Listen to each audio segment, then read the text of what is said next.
Hi, my name's Garrick. I'm here with Time+Space to introduce to you the latest Contact 5 library from Gothic Instruments, the SCULPTOR Epic Risers library. This library gives you the ability to create dynamic builds and releases suitable for pretty much any genre or production you may be working on. We're going to dive into the interface right now and have a look and see what this library has to offer us. Now, the most eye-catching feature in this interface is certainly the 4 drop-down menus, the 3 knobs and the 2 sliders located right at the top here. Now, the drop-down menus actually let you choose the sound or the texture that you're going to use in your riser and your tail. So I'm just going to load in a couple of random ones. I'll have hell raise, massive drums, revolving, and techie. Let's see. The 2 sliders, one either side of the rise and the tail, these are actually your blend sliders. They let you dictate how much of each sound you want to come through. So if I want all hell raise, I'm going to leave this at the top. But I want a mix of revolving and techie for my tail, so I'm going to draw it right in the middle there. The 2 knobs you see here are actually volume knobs. These will allow you to decide how loud you want your rise compared to your tail, for example. And finally, the shape knob is the most interesting one. This actually decides how much of a dynamic change there is in the volume. So if we set shape to all the way to the bottom,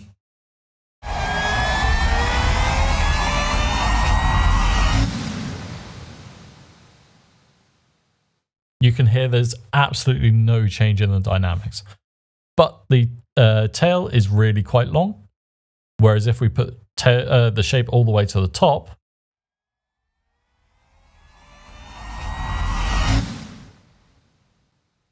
there's a much larger change in dynamics, but the tail is quite a bit shorter. So use the shape knob. It's a really powerful tool to decide the overall suspense and texture of your riser. Next, we're going to have a look at the left side of the interface, just underneath the drop-down boxes, where you'll see we've got a series of buttons called Rise Time, and then a series of knobs underneath. Now, the Rise Time is really interesting because it lets you quantize the length of your riser to the project that you're working on. Now, bear in mind that all of these buttons are quantized in 4/4. So it means with a half setting, you will have a riser that lasts for 2 beats. With a 1 setting, you'll have a riser that lasts for 4 beats or 1 bar. Setting number 2 is 8 beats, 2 bars, etc., etc. So I'm just going to show you how that changes now.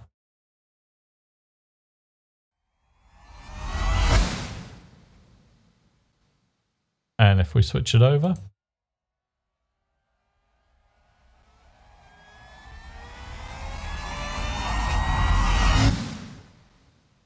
okay, so you can see the difference. Now, really interestingly, I'm just going to draw your attention down to the keyboard here. We've got this series of red buttons. These actually change the rise time without you having to click the buttons. So I'm just going to, there you go. So C, we'll change it to a half, D to 1, E to 2, F to 4, 8, G to 8. So we're just going to have a quick play and I'll show you how easily you can change them around.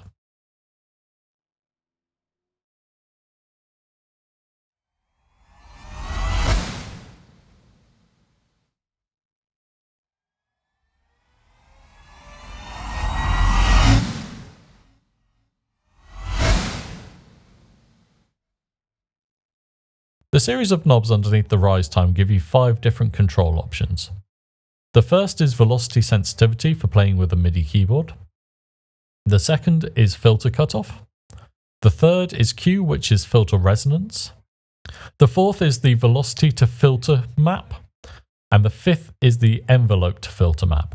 We're going to play with some of these controls now and see how they affect the sound.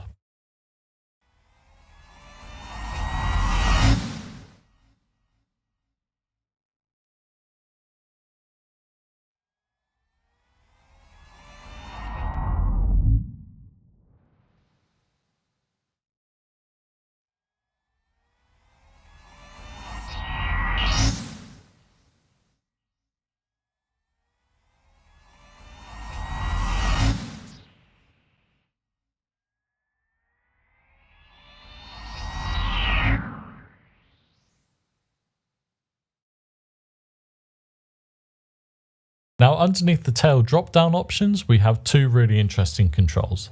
The first is the depth knob. This dictates how much of a pitch change there is during the rise. With a low setting, you'll find that the pitch doesn't change at all, and with a high setting, the pitch changes drastically. We'll have a quick play with that now.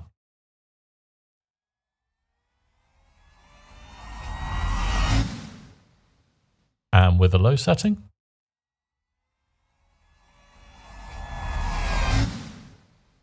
And with a high setting.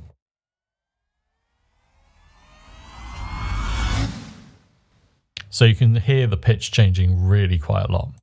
Over to the right, we have this really great button called the super button. This creates a super saw effect on the sound. A super saw effect essentially triples the sound, pans one copy left, one copy right, and one copy central. It's a really good way of creating a big, thick, and bold sound with your rise, and it's great for lower pitch risers. But I would say use with caution, as the thickness and the panning can actually add a little bit of muddiness to your project depending on what other sounds are going on at the time. We'll use the super saw button now.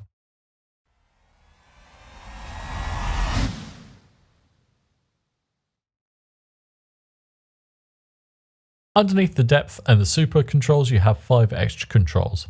The first is tune, which is literally the pitch of the riser. The second is high EQ. This is a boost or a cut at around 10 kHz, depending on what you like. This basically controls the brightness of the riser. Thirdly, you have release. This is the length of the release after you finish playing the MIDI key. Lastly, you have delay and reverb. These are actually master controls for the effects panel that we'll have a look at in a second. Let's have a play with these and we'll see what they do to the sound.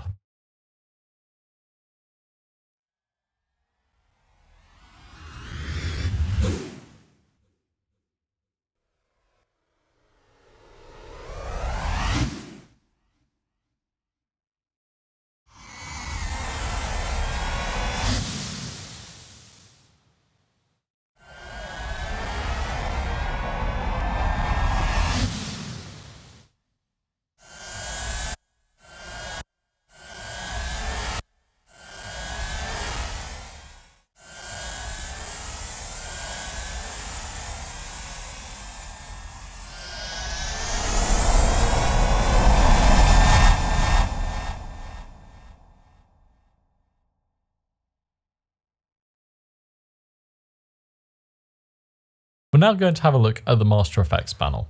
To get to that panel, we use the Master Effects button at the bottom of the interface. Along the top, you can see 3 different effects: your drive, your compression, and your filter. These are all insert effects. We're going to have a play around with them now and see what they do to the sound.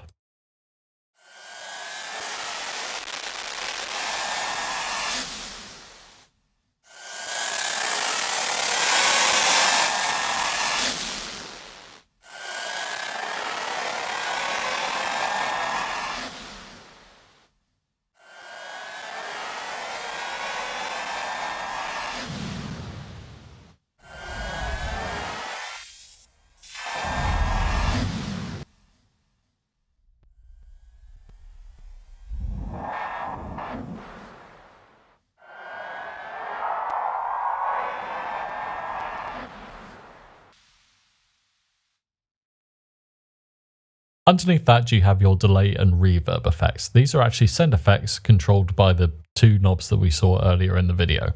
Let's have a quick play with them, see what differences we can make to the sound.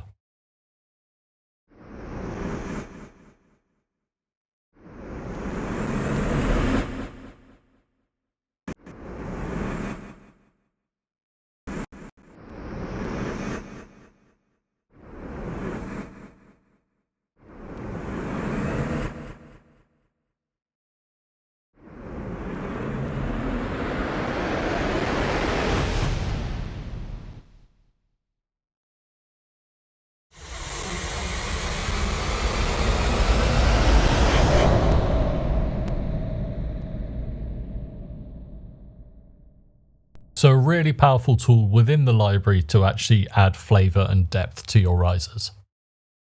Thanks for watching this video. I've been Garrick from Time+Space. Remember to like, share and subscribe to this video for more content, tips and tricks.